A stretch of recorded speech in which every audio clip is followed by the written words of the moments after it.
Tous, bienvenue à Équipe d'Afrique. Au sommaire de ce nouvel épisode du magazine, la Ligue en reprend en Côte d'Ivoire à la suite d'un mois de trêve. AFAD perd la première place au profit d'Africa Sport, nouveau leader. On n'a peur de rien, on n'a pas peur des taux, on n'a pas peur de la Côte d'Ivoire non plus. Une déclaration du technicien belge Marc Brice à la sortie du tirage au sort de la CAN 2025 de football. L'équipe d'Afrique commente et analyse les propos du sélectionneur des Lions indomptables du Cameroun. Tennis Coupe Davis, le Bénin écarte la Lettonie en barrage et se hisse dans le groupe mondial 2. Le 29e mondial masculin de handball s'est achevé le 2 février dernier. L'Égypte figure parmi les 8 meilleures sélections. Le club omnisport égyptien Al Ahly du Caire, pour ses 118 ans de création, a organisé une journée porte ouverte. On en parle justement dans Équipe d'Afrique. Fight for Peace, combattre pour la paix. Grand gala international de boxe au Burkina Faso ce 7 février. La Côte d'Ivoire, elle, a accueilli un combat de MMA. Nous y reviendrons. Équipe d'Afrique de ce mardi, mise en onde, Olivier Koudio, réalisation, et l'homme à devant, à la caméra, Espoir Simfele. Je suis Romo Yetor. Nous aurons Bernard Ajavon en Égypte, Rivette Gansé au Bénin, Aïssatou Diéné du côté du Sénégal, tout comme Boris à Dakanou, Stéphane Ouattara nous appelle de Burkina Faso, Chris Noubouzan de la Côte d'Ivoire, Martin Aradio du Niger et Ban Ibrahima au Mali. Plaisez-vous bien à notre compagnie. Équipe d'Afrique, c'est parti. L'esprit du sport chaque mardi sur la radio qui mouille le maillot entre 11h et 12h. Le rendez-vous de l'équipe d'Afrique. Et nous ouvrons le bal de ce mardi avec Chris Noubouzan, notre confrère de la Côte d'Ivoire. Bonjour Chris. Bonjour Robert, bonjour à tous. Nous sommes très heureux de vous retrouver pour ce nouveau numéro de Équipe d'Afrique. Et je sais que cette joie est partagée. Voilà, c'est comme ça.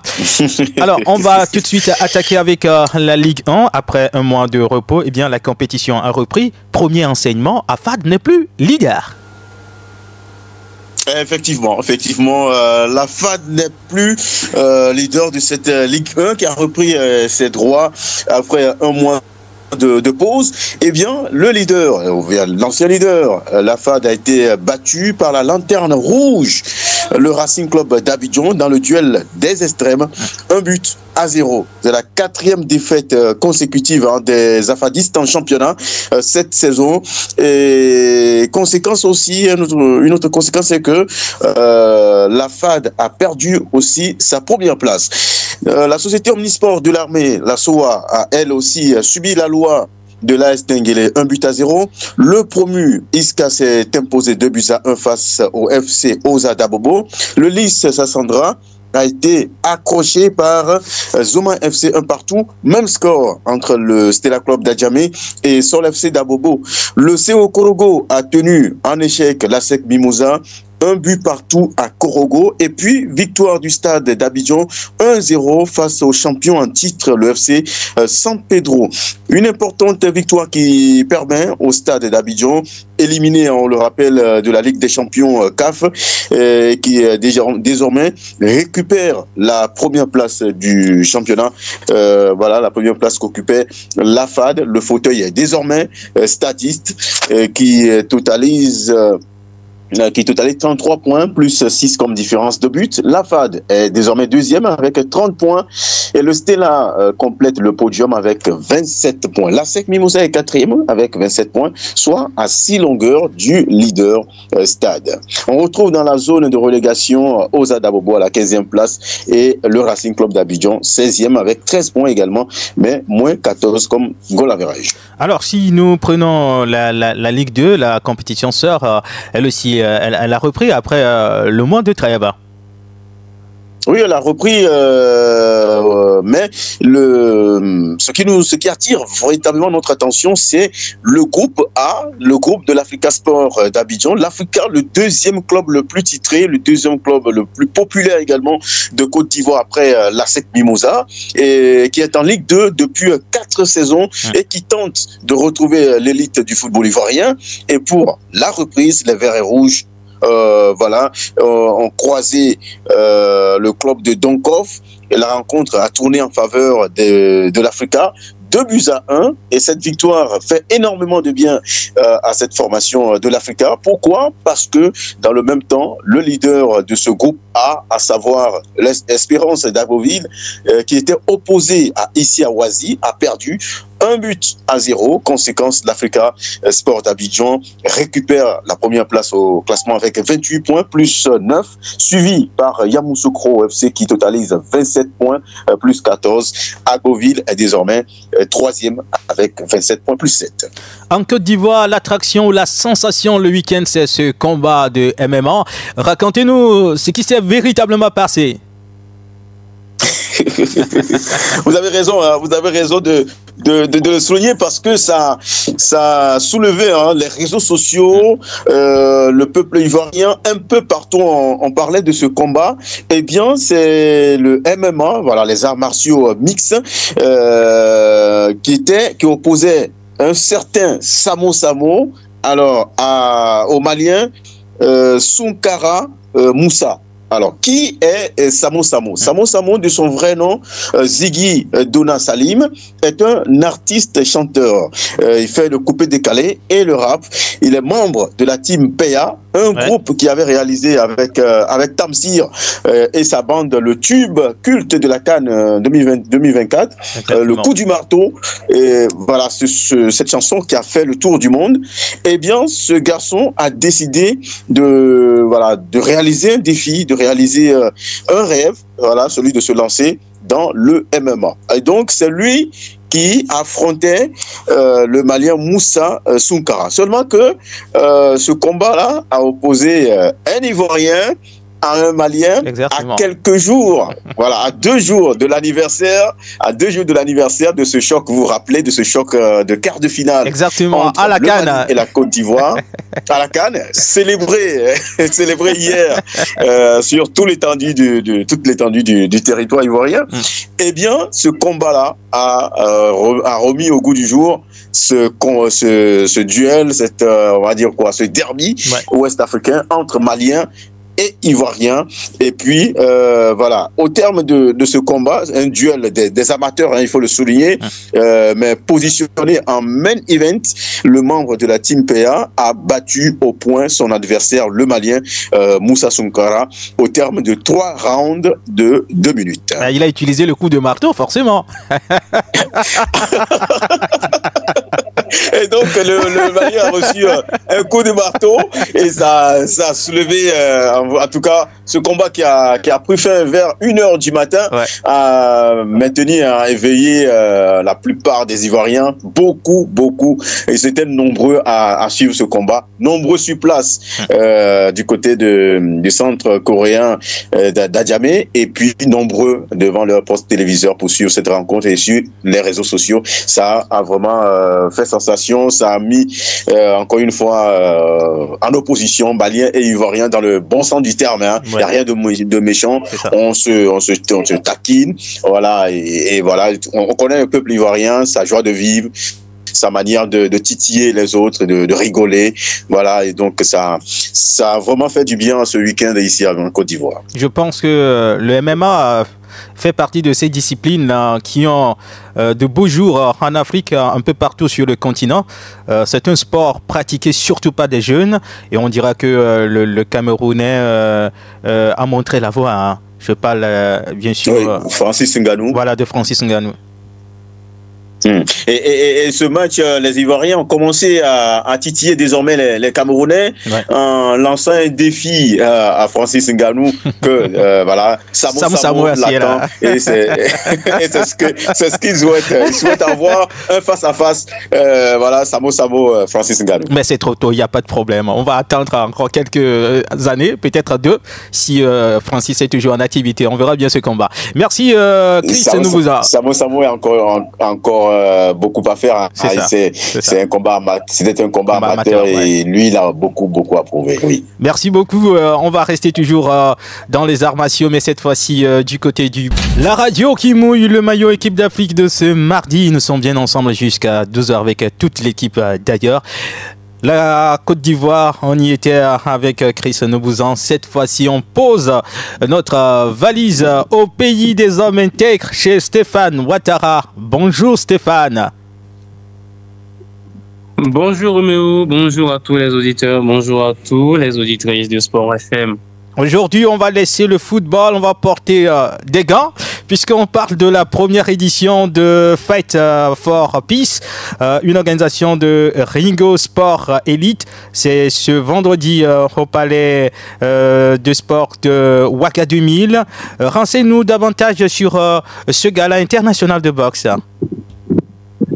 Ok, déjà merci beaucoup à Sport FM de mettre en lumière ce sport qui est en perte de vitesse, en perte de visibilité ici au Burkina Faso. Il faut dire que c'est dans un élan de redorer le blason de la boxe au Burkina Faso que Ringo Sport Club, avec ses partenaires, ont décidé d'organiser ce gala-là, ce combat de boxe international qui aura lieu ce 7 février 2025 ici au Palais des Sports de Ouaga 2000 pour amener les fans à venir redécouvrir ce sport parce que de par le passé, il y a déjà plusieurs boxeurs qui ont engagé je sais pas comment ils appellent encore, qui ont eu des ceintures, voilà. Qui ont eu assez de ceintures, voilà, et dans la compétition depuis la sous-région et depuis leur retraite il n'y a plus personne pour la relève.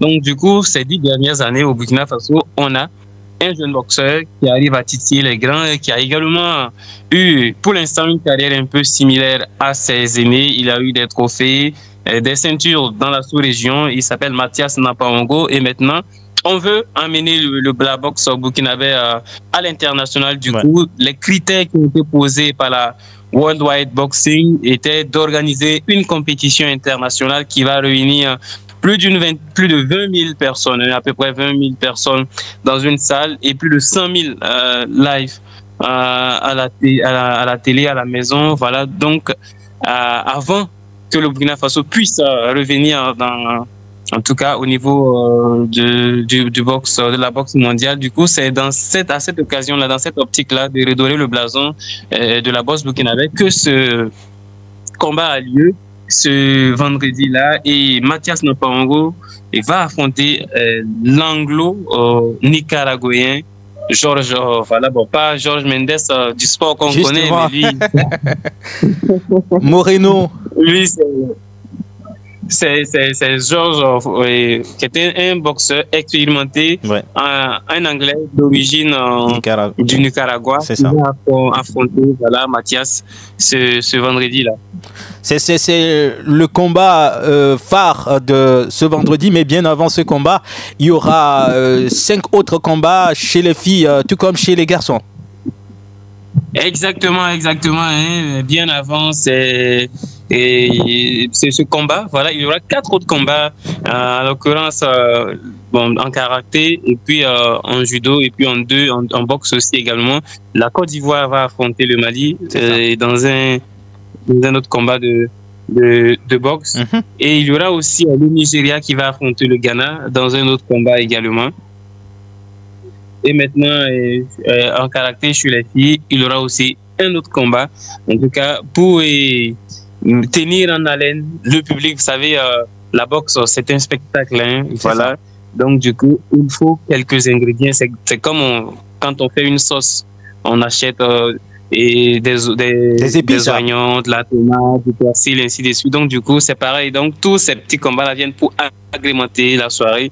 Et après, 1 heure après maintenant, le combat, à proprement dit, va commencer. Et c'est l'événement phare actuellement, hein, et ça sera retransmis en direct sur les 2 télévisions les plus suivies du Burkina Faso, en l'occurrence la RTB et BF1. Merci Stéphane Ouattara. Je rappelle aux éditeurs que nous aurons la Côte d'Ivoire, le Nigeria, le Mali, le Ghana, l'Angleterre, le Nicaragua et le Burkina, bien sûr le pays organisateur de ce combat international. C'est la première édition. On espère qu'il y aura une deuxième, une troisième, une énième édition de ce combat.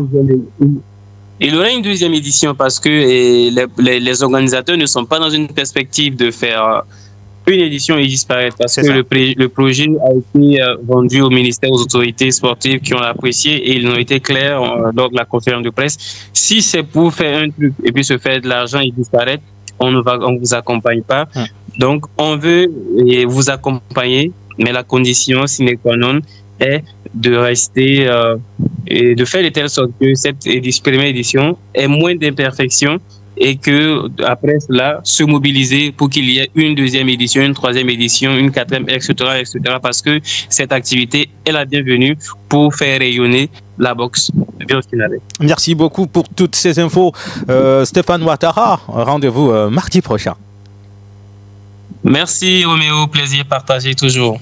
Chers auditeurs, sachez que le combat phare de cette première édition de Fight for Peace oppose le Burkinabé Mathias Napongo, 7 fois champion d'Afrique, 8 combats, 87% de KO. Il va combattre Georges Moreno du Nicaragua qui a 50% de combats remportés par KO. Et donc ça va être un match assez intéressant là-bas au Burkina Faso. Nous allons nous intéresser maintenant au mondial masculin de handball. Les projecteurs se sont éteints sur le 29e mondial. C'était le 2 février dernier. Eh bien, l'Égypte a atteint les quarts de finale, éliminé de justesse par la France. Le Al Ahly du Caire a organisé aussi cette semaine une journée porte ouverte. Nous ferons le point avec Bernard Ajavon, notre point focal en Égypte, mais qui commence tout de suite maintenant avec la Coupe du Monde de handball. Cette compétition est conjointement organisée par la Norvège, la Croatie et le Danemark. L'Égypte, triple champion d'Afrique en titre, a été éliminé en quart de finale par la France au terme d'un match électrique et irrespirable. Luka Karabatic, à la dernière seconde de ce match, sur un tir lointain, assomme les Pharaons sur un score de 34-33. Comme on le dit souvent, il n'y a jamais un sans deux. Avant ce coup de massue affligé par la France, les Égyptiens ont connu la même histoire avec l'Espagne aux Jeux Olympiques de Paris. Notons que l'Égypte fait partie des 8 meilleures équipes de hand dans le monde grâce à sa régularité dans les grandes compétitions. Le sacre de cette édition est revenu au Danemark après avoir battu la Croatie avec un score de 32-26. Fondé le 24 avril 1907, Al Ahly, le club mythique et historique du Caire, est un omnisport qui regroupe plusieurs sections telles que le football, le basketball, le handball, la natation, pour ne citer que cela. Les Rouges et Blancs ont ouvert leurs portes cette semaine au public, histoire de les faire vivre les réalités et les prouesses du club. C'est l'occasion pour le club non seulement d'acquérir ou d'attirer d'autres supporters, mais aussi de montrer au public les installations et les trophées gagnés depuis leur existence. Parlant des trophées, Al Ahly a été sacré 44e fois champion d'Égypte, 39e fois vainqueur de la Coupe d'Égypte, 15 fois vainqueur de la Super Coupe d'Égypte, 12 fois vainqueur de la Ligue des Champions CAF, 8 fois vainqueur de la Super Coupe de la CAF, 4 fois champion de la Coupe d'Afrique des vainqueurs de coupe, champion de la Coupe de la Confédération en 2014, vainqueur de la Coupe d'Afrique d'Asie Pacifique de la FIFA en 2024. Ce club a fourni également beaucoup de joueurs pour étoffer l'équipe nationale égyptienne. Pour certains visiteurs, au sorti de cette journée de porte ouverte, il est clair que Al Ahly est l'un des meilleurs clubs d'Afrique et du monde. C'est le Real Madrid d'Afrique. Bernard Ajavon du Caire pour l'équipe d'Afrique. Nous étions au Caire avec notre point focal Bernard Ajavon. Nous prenons la route du Sénégal, plus précisément à Dakar. Nous avons Aïssatou Diéné. Bonjour Aïssatou. Bonjour Roméo. Alors tout de suite. Bonjour à tous les auditeurs. Bonjour reçu depuis Dakar. Alors on va parler du Sénégal qui se prépare pour la qualification de l'Afrobasket 2025. Le Sénégal effectue une préparation au Maroc et l'équipe est confiée au premier assistant ou deuxième, je sais pas trop, mais je sais que c'est un assistant. Il s'agit de Mamadou Gueye Pabi, aux dépens du coach principal Ngagne Desangama Diop. Que se passe-t-il à Aïssatou? Bon, effectivement, Ngagne Desangama ne pourra pas amener l'équipe à Rabat pour la dernière fenêtre de la qualification. C'est ce qu'a annoncé en tout cas le président de la fédération, Maître Babacar Ndiaye, que Ngagne Desangama et son staff ne seront pas disponibles pour amener l'équipe. La sélection sera dirigée par le premier assistant, Mamadou Gueye Pabi. Alors, est-ce que ces éléments ou ces réactions après l'Afrobasket, les qualifications organisées au Sénégal où il a parlé de l'organisation, est-ce qu'il paie cette sortie? Bon, je ne pense pas que ça soit la cause de ce changement d'avis parce que d'après le président, le coach ne sera pas disponible parce qu'actuellement, il est aux États-Unis. Il ne sera pas disponible pendant ce temps, pendant le mois de février pour accompagner l'équipe. Mais je pense qu'après cette fenêtre, c'est lui-même qui va conduire l'équipe à l'Afrobasket une fois qualifiée. D'accord. Alors, le président aussi a fait un tour rapide aux États-Unis pour regarder votre star. Il s'agit de Gorgui Dieng qui joue pour San Antonio de Tony Parker. Est-ce que ça a été un voyage fructueux pour le président Maître Babacar? Effectivement, le président Maître Babacar Ndiaye a exprimé sa satisfaction après avoir assisté à un match de la NBA où Gorgui Dieng a été honoré aux côtés des légendes telles que les Tony Parker, les Boris Diaw. À son retour, il s'est exprimé, je cite, « C'est un sentiment de fierté et d'espérance. C'est un autre niveau que vous voyez un match de la NBA. J'étais très satisfait de voir Gorgui Dieng être appelé sur le parquet parmi les légendes des San Antonio. » Bon, c'est réduit le président de la fédération. Il a souligné que l'importance de ce moment pour le basket sénégalais. Ouais. Comme vous le savez déjà, Gorgui Dieng, c'est la star du basketball sénégalais. Donc le voir honoré à la NBA, c'est un sentiment de satisfaction pour tous les Sénégalais. Je pense que le président Maître Babacar Ndiaye aussi fait beaucoup d'efforts pour permettre au basketball sénégalais d'être encore plus visible sur le plan international. Pour ce faire, il a signé un contrat avec un équipementier. Il a signé un contrat, il a annoncé en tout cas dès son retour qu'il a signé un contrat avec l'équipementier Majesté. Oui. Qui n'est pas au Sénégal. Bon, bien vrai que c'est un Sénégalais, le président, directeur général, c'est un Sénégalais, le fondateur, mais il n'est pas actuellement au Sénégal, il est aux États-Unis. Donc le président Maître Babacar Ndiaye fait tout son possible pour accompagner le basket sénégalais, pour développer le basket sénégalais, pour redonner le basket sénégalais l'image qu'il avait il y a 5 ans en avant ou bien il y a 10 ans en avant. Merci beaucoup Aïssatou. Malgré tes occupations, tu as pu te dégager pour nous apporter toutes ces informations. On te souhaite une excellente journée. Excellente journée à vous aussi et à la semaine prochaine. À la semaine prochaine, Inch'Allah. Merci Aïssatou. Chers auditeurs, restez avec nous sur la radio qui mouille le maillot dans Équipe d'Afrique.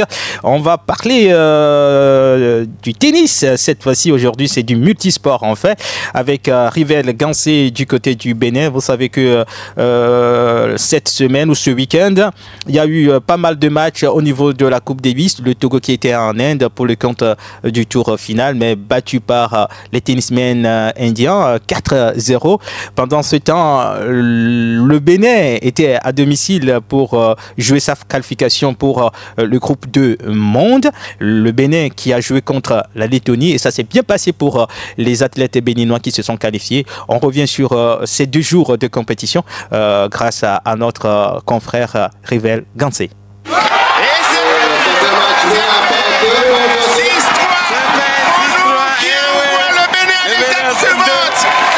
Ça part par ces cris de joie que le public venu à l'hôtel Sofitel de Cotonou a célébré la qualification du Bénin pour les barrages du groupe mondial 2 de la Coupe Davis 2025.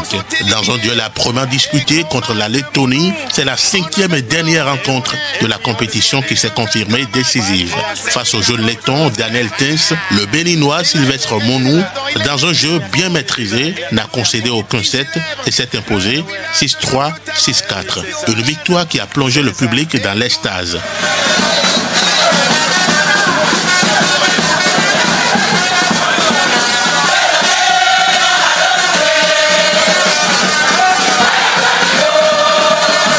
Ministre des Sports Benoît Dato au président de la Fédération béninoise de tennis, en même temps président de la Confédération africaine de tennis Jean-Claude Talon, tous ont exprimé leur joie.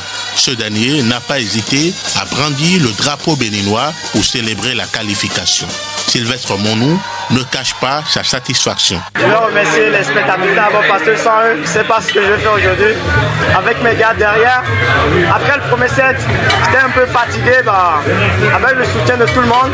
Allez. Et vraiment, on a fait la différence. Vraiment, je suis content de tout le monde. Vraiment, merci au ministre. Il était là durant tout le tournoi avec nous. Et aussi le président, tout le monde. Vraiment, c'était vraiment incroyable de jouer à la maison. Et là, on a fait la différence. Donc, merci beaucoup et à la prochaine. Pour le capitaine des Guépards Tennismen, cette victoire du Bénin a été possible grâce aux valeurs que les joueurs ont cultivées pendant les 2 jours de compétition. En termes de valeurs, la force, la vaillance, l'abnégation, dans la croyance, on réussit toujours. Le Bénin a une équipe homogène. Vous voyez, ces joueurs-là, ils ont presque le même niveau, à part leur grand frère Alexis qui a un petit écart. Mais eux tous, ça s'avoisine. Surtout les 3 premiers, c'est tous les meilleurs. Maintenant, contre l'équipe lettonne, nous avons juste distribué les cartes de façon à ce que, au moment opportun et important, qu'on ait celui qu'il faut pour faire la différence. Donc le double a été décisif et puis le simple de Le double a été un match très décisif parce que ça nous a permis en fin de matinée d'être devant. Après une victoire pour chaque équipe, lors de la première journée, les tennismen du Bénin ont remporté le double grâce à la paire Alexis Clegou et Prince Gandonou face à la paire lettonne composée de Robert Strondbach et Daniel Tins en 2-7, 6-3, 6-3. La joie était de courte durée puisque lors de la 4e rencontre, Robert Strondbach, classé 407e au classement ATP, n'a pas fait de cadeau au jeune béninois Patrick Agbo Panzo malgré le soutien du public. Score final 1-6, 1-6. Alexis Clegou est l'un des joueurs les plus expérimentés du Bénin. C'est vraiment une super victoire. C'était les barrages de groupe 2. On confirme notre place dans le groupe 2 maintenant. Vraiment, c'est super. C'est-à-dire qu'on a vraiment en équipe, on a été tous très forts et on y a cru plus qu'eux. On a cru plus en nous et c'est pour ça qu'on a gagné ça. Bon, on va faire le maximum. Je pense que tout ça, ça booste les jeunes, vivre des expériences comme ça. C'est vraiment une expérience incroyable pour eux qui ne peut faire que les sublimer. Donc c'est vraiment super. Ils vont continuer à progresser et je pense encore pouvoir aider l'équipe également. Notons que les rencontres du groupe mondial 2 de la Coupe Davis 2025 se joueront en août ou en septembre prochain selon la décision du pays hôte. Pour le coach de l'équipe nationale du Bénin, Bruno Dawan, août c'est demain. Août c'est demain, on vous dira après-demain. Donc nous on en a conscience, dès maintenant nous allons mettre les petits plats dans les grands pour faire une bonne prestation en août prochain. Entre 11h et 12h, on fait une remise totale des infos sur une remise à jour, j'allais dire totale des infos sur la radio qui mouille le maillot dans l'équipe d'Afrique. Nous disons merci à notre confrère et point focal au Bénin, Rivette Gansé d'Atlantique FM pour ce brillant reportage sur la qualification du Bénin pour le groupe 2 monde de la Coupe Davis. Je rappelle que le Togo s'y joue son barrage en septembre prochain, si tout va bien, pour rester dans le groupe 1, puisque le Togo a été battu par l'Inde le week-end, afin d'intégrer le tour final ou l'étape finale pour la Coupe Davis. Mais il faut également des matchs de barrage pour permettre au Togo de rester dans le groupe 1. Cette fois-ci, on va s'intéresser au débat de ce mardi qui parle bien sûr de Marc Brice. Mais bien avant de replanter le décor, je vais faire le tour des débatteurs. Ban Ibrahima au Mali, bonjour. Bonjour monsieur Roméo, bonjour à toutes et à toutes. Martin Aradio au Niger, bonjour.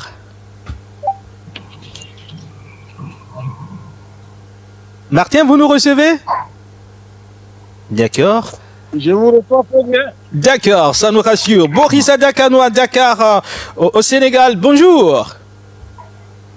Bonjour Roméo Eto, bonjour à toutes les auditrices et à tous les auditeurs de la radio qui mouillent le maillot. Malheureusement, Guy Etom ne fait pas partie justement des débatteurs pris aux dernières minutes par une activité aussi importante, mais on reviendra forcément sur sa réaction le mardi prochain. Alors, vous êtes tous là justement pour faire le débat. On parle de Marc Brice, le sélectionneur des Lions Indomptables du Cameroun, juste après le tirage au sort de la prochaine Coupe d'Afrique des Nations. Il a fait un commentaire qui n'a pas plu à beaucoup de personnes. Je prends une portion de sa déclaration. On n'a pas peur de la Côte d'Ivoire, on n'a pas peur de Samuel Eto'o, on n'a peur de rien.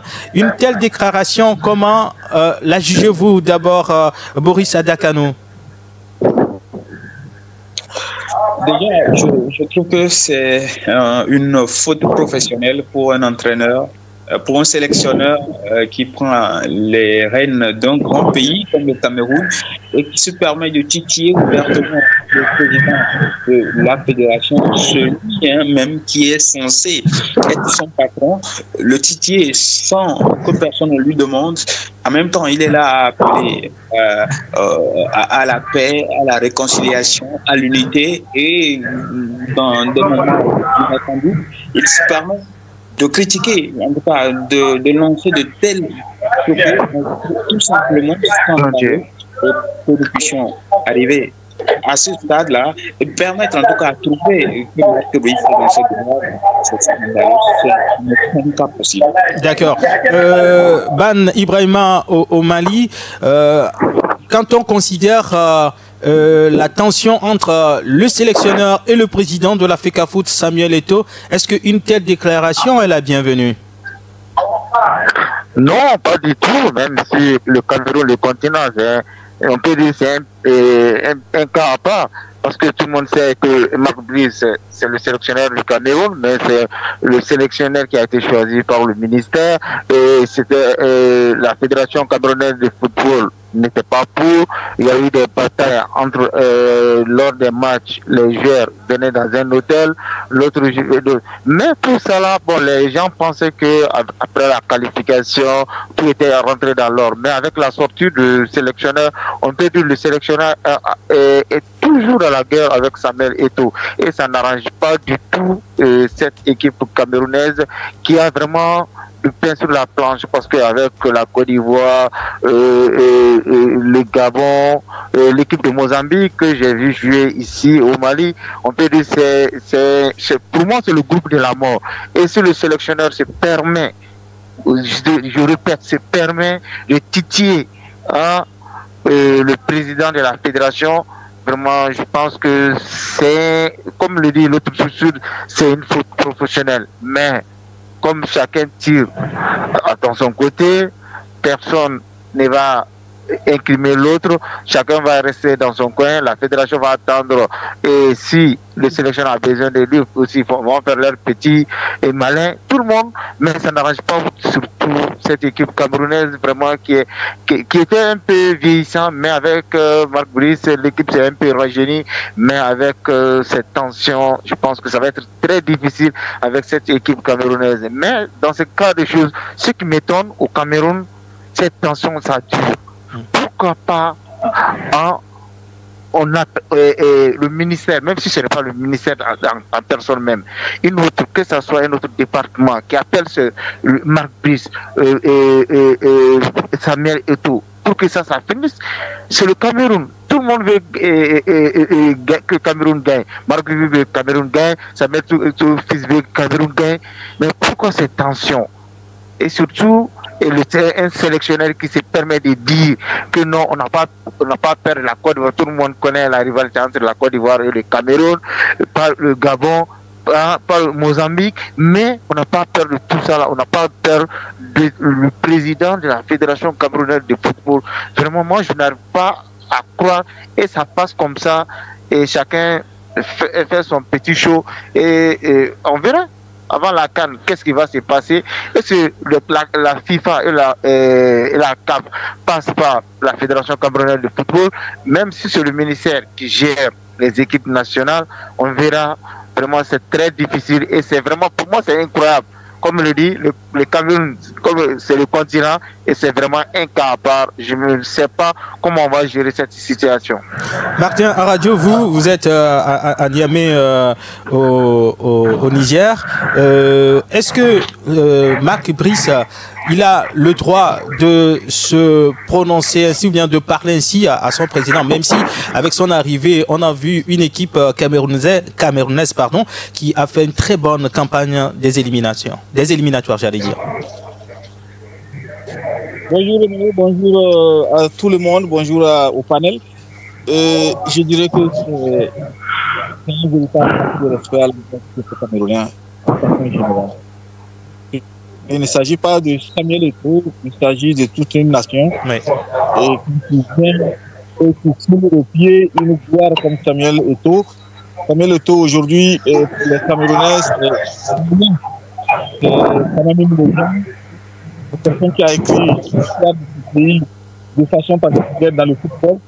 Et aujourd'hui, Marc Brice ne peut rien revendiquer en termes de preuves d'amour pour le Cameroun, au point de et le respect ou la vénération que les Camerounais ont pour Samuel Eto'o. Je suis désolé.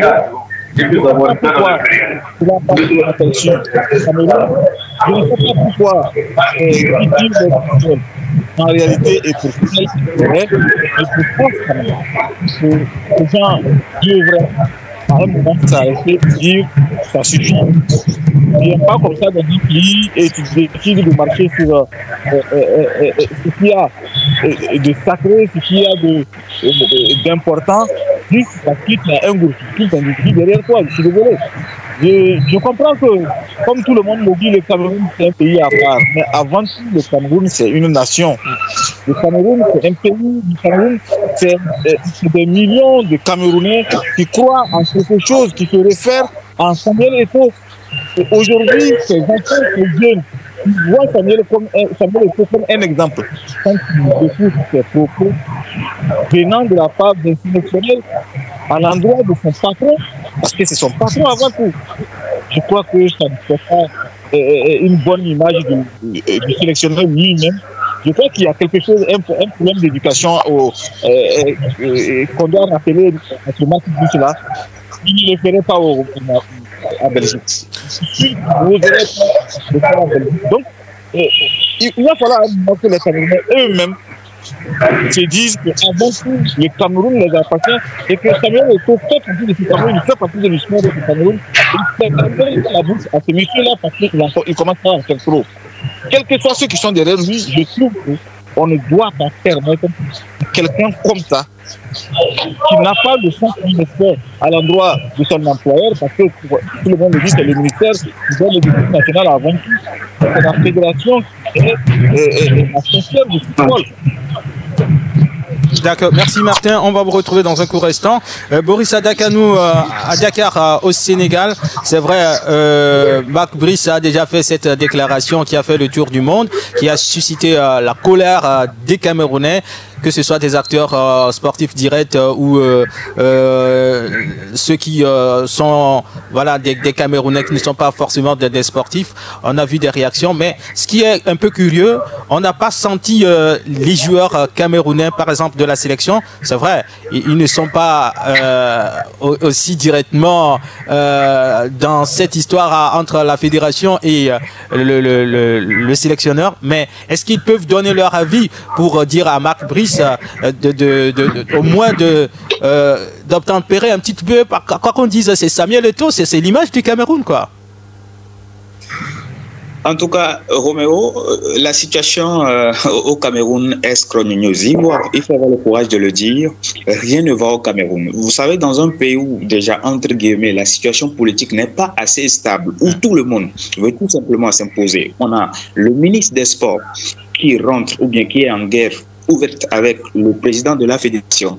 On a le ministre qui envoie des courriers au ministère des Finances en demandant directement le décaissement des fonds qui devraient aller à la fédération. Le ministère des Finances n'obéit pas.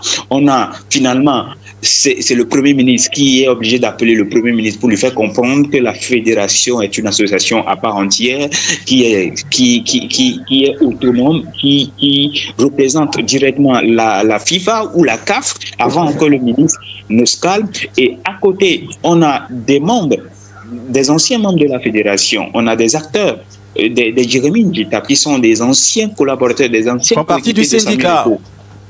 Voilà, aujourd'hui, qui sont en guerre avec ce président-là, Samuel Eto'o, qui aussi n'est pas un ange, parce qu'on se rappelle, à la dernière Coupe d'Afrique des Nations, a posé des actes, est entré dans les vestiaires, a dirigé des séances d'entraînement, ce qui a outré beaucoup de joueurs, ce qui a énervé beaucoup d'acteurs. On comprend aujourd'hui qu'il y a un grand éboulement, et peu importe ce qu'on peut dire aujourd'hui, tant qu'il n'y a pas un homme, un président de la République qui veut taper du poing sur la table pour dire à un moment donné, il faut que ça s'arrête.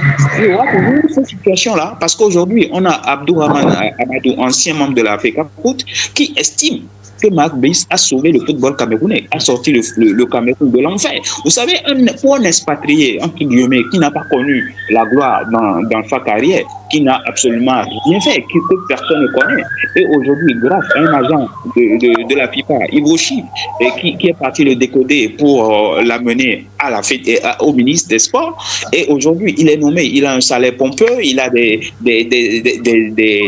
avantages qu'il n'a pas forcément en Belgique, il n'est pas connu aujourd'hui. Il est à la tête d'une sélection comme le Cameroun, qui est un très grand pays en Afrique reconnu mondialement. Vous savez, ça donne des ailes. Et avec, au fur et à mesure, à chaque fois qu'il aura des soutiens, il y aura des gens, il y aura cette division-là, au sein même des Camerounais, rien n'ira. Aujourd'hui, les joueurs ne peuvent absolument rien faire parce qu'il y en a. Aujourd'hui, la division est au sein de la sélection. Si la division est au sommet de l'État, la division est un peu partout dans les bureaux, la division est entre les anciens membres de les légendes. Aujourd'hui, Roger Mila, il est du côté de Samuel Eto'o. On a Joseph-Antoine Bell qui n'est pas du côté de Samuel Eto'o. Et donc, ce sont des déclarations un peu partout qui vont de gauche à droite. Vous pensez que ce sont des joueurs même qui seront unis en aucun cas. Et dans cette situation, il n'y aura pas les joueurs qui vont se lever. Les joueurs aujourd'hui, ils attendent pour voir ce qui va arriver. Aujourd'hui, on a vu le Cameroun qui a joué contre telle équipe. Marc Brice a fait des merveilles contre telle équipe pour qu'on dise que le Cameroun, il est venu, il a sorti le Cameroun de l'enfer. Non, la Namibie, le Kenya, le Zimbabwe, j'attends la CAN. Parce que là, ce sera le gros défi. On espère qu'il va continuer par sortir, par faire la grande gueule devant les médias. Et je pense que Samuel Eto'o n'attend que ce moment-là pour agir. Ban Ibrahima au Mali, est-ce qu'aujourd'hui on peut trouver une sortie de crise, permettre aux Lions indomptables de se préparer dans des meilleures conditions avant d'aborder justement cette CAN?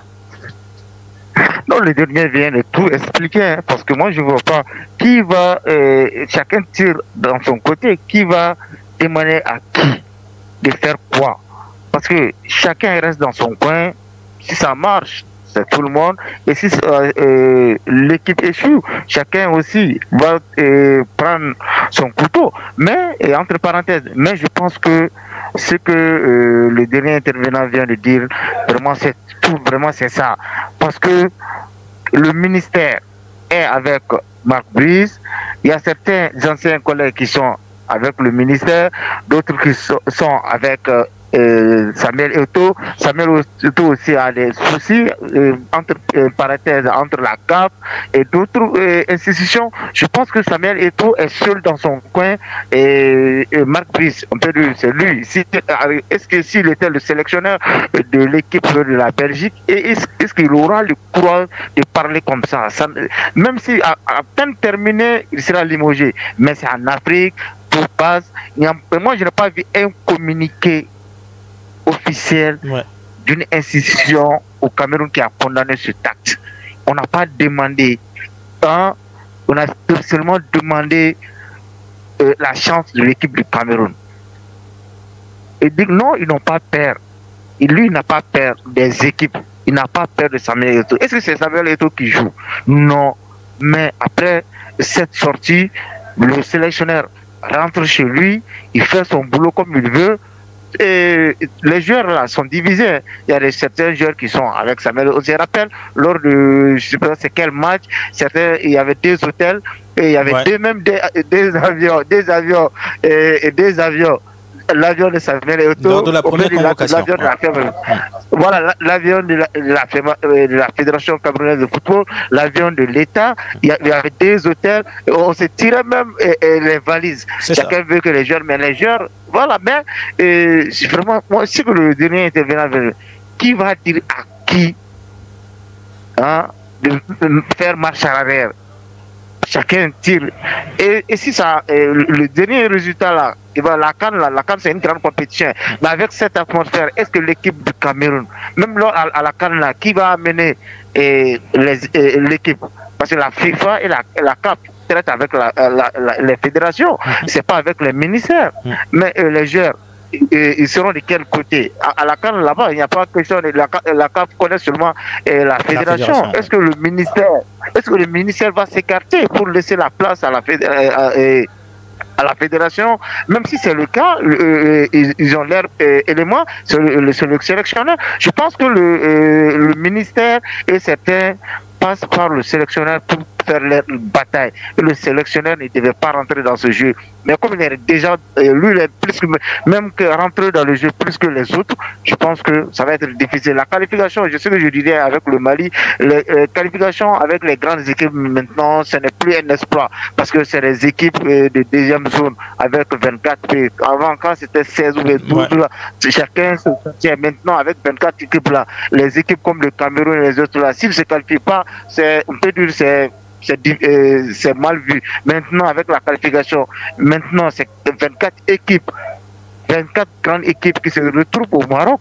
Et comment ça va se jurer? Avant la CAN c'est dans 10 mois. Il y a les éliminatoires de la Coupe du Monde. Tout le monde sait que l'équipe du Cameroun, lors de la qualification, n'est pas aussi que ça. Mais on verra au mois de mars seulement comment les choses vont se bouger. Parce qu'il y aura les premières sélections au mois de mars et au mois de mars pour les éliminatoires. Est-ce que la fédération et le ministère, avant, vont trouver un terrain d'entente pour ça? Comme on le dit. Oui, ainsi. Voilà. Merci, Bani Ibrahima. Alors, Martin, à radio, on va terminer avec vous, à Niamey, au Niger. Samuel Eto'o n'a pas peur de toi. C'est-à-dire que, est-ce que Samuel Eto'o est le premier adversaire de Marc Brice? Je sais pas. Est-ce que vous arrivez à comprendre? Oui, forcément, c'est ce qu'il veut faire croire aux gens que Samuel Eto'o est son premier adversaire, vu que Samuel Eto'o n'a pas joué sa carte quand il s'est agi de choisir le sélectionneur des Lions indomptables. Et je crois qu'il n'a pas intervenu à ce niveau. Il n'est qu'un sélectionneur, c'est la fédération ou le ministère qui en prennent la responsabilité. Je ne sais pas, parce que j'ai tenté de voir un peu à l'intérieur des textes, qu'est-ce qu'on fait par rapport à la nomination d'un sélectionneur. C'est vrai que, de façon générale, c'est les ministères qui s'occupent des sélections, c'est les ministères qui sont les employés des sélectionneurs. Mais avant tout, une proposition des fédérations, du bureau de la fédération. Et si Samuel Eto'o, le bureau de la FECAFOOT n'a pas joué sa carte, la carte de Marc Brice, et voulait un autre entraîneur, ce n'est pas une raison pour que l'expatrié Marc Brice se retrouve à jouer le jeu de quelques individus qui sont cachés dans l'ombre. Et comme je l'ai dit, n'est pas dans son intérêt parce que c'est mal poli pour nous en Afrique ici que tu manques de respect à ton employeur autant que la question n'est pas qu'est-ce qu'il faut faire. La question, c'est que Marc Brice doit apprendre à se la fermer. Et je crois que les gens doivent avoir le courage de dire à cet entraîneur que non, on ne parle pas comme ça à tout le monde en Afrique. Il est le sélectionneur, il s'occupe. Martin, nous l'avons perdu, je crois. Oui, Martin. Non, Roméo, c'est plutôt Boris. D'accord, Boris, vous avez 30 secondes pour conclure, Boris. 30 secondes, tout simplement. Comme je l'ai dit, le problème du football camerounais est politique. Tout le monde tire le drap de son côté parce qu'aujourd'hui, le chef de l'État n'est plus là. Le pays est abandonné en les mains. Et voilà, et de tout ce qui va avec un président qui n'est pas chez lui au pays et qui est ailleurs. Et donc, tout le monde fait ce qu'il a envie de faire. Aujourd'hui, dans cette situation, on ne peut pas s'entendre. On ne peut pas avoir la paix. Tout ce que moi je souhaiterais, c'est que Samuel Eto'o puisse laisser Marc Brice évoluer, continuer, pas faire ce qu'il est en train de faire, de laisser Marc Brice évoluer avec les adjoints, tout ce qu'il veut, et au fur et à mesure que les mois passeront, les résultats parleront. Et si on sait que ce coach, ce n'est pas un entraîneur d'envergure, ce n'est pas un technicien d'envergure, et que quand le Cameroun va commencer par rencontrer de grosses équipes, il y aura forcément des résultats, il y aura forcément des répercussions, tout le monde verra. Et si Samuel Eto'o, déjà, il le fait très bien, il se tait, il regarde, il observe, qu'il continue tout simplement dans cette logique, et que les gens continuent pas à monter Marc Brice, qu'ils parlent comme ils le veulent, les choses se dessineront. D'accord, merci Boris. Ban Ibrahima au Mali, votre conclusion? Oui, bon, je remercie tout le monde. Bon, espérons que dans les jours à venir, que les choses vont se décanter.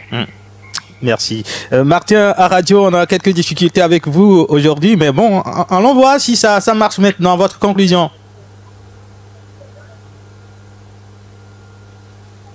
Ou on l'a perdu carrément? Non, il est là. Martin! Je pense qu'on l'a... Vous m'entendez maintenant? Oui, c'est bon, Martin, c'est bon. Alors, je vais conclure en disant ceci. Il n'est pas dans l'intérêt d'abord du sélectionneur de continuer par faire du bavardage. Ce n'est pas aussi dans l'intérêt du football camerounais que ce spectacle-là, là, se passe au sommet du football camerounais. Pour moi, ils doivent quand même à un moment s'asseoir, discuter, pour que les gens reconnaissent leur place afin que le football puisse triompher pour le bien des Camerounais, parce que c'est de ça qu'il s'agit. S'il n'y avait pas ce football-là, Marc Brice ne viendrait pas au Cameroun. C'est parce qu'il y a ce football-là que Marc Brice est là, et il doit à son tour respecter tout ce qu'il y a comme instance de football et arrêter de jouer au dilatoire. Samuel Eto'o n'est pas son égal. Samuel Eto'o n'est pas n'est que son supérieur en termes de football, et je crois que c'est ça qui doit primer d'abord, et le reste ça peut se faire ailleurs, mais pas sur le terrain et pas comme devant tout le monde comme il est en train de le faire. Merci beaucoup à vous, Martin, à radio au Niger. Merci également à Ban Ibrahima au Mali, Boris Adiakanou au Sénégal. Nous disons merci à Aïssatou Diéné au Sénégal, Rivel Gantse au Bénin, Bernard Ajavan en Égypte. Merci également à toute l'équipe ici à la radio, mise en onde, Olivier Koudjo, réalisation et le devant, derrière la caméra, Espoir Simfele, moi c'est Romo Yeta. Toute l'équipe vous donne rendez-vous mardi pour un nouveau numéro dans Équipe d'Afrique. À bientôt.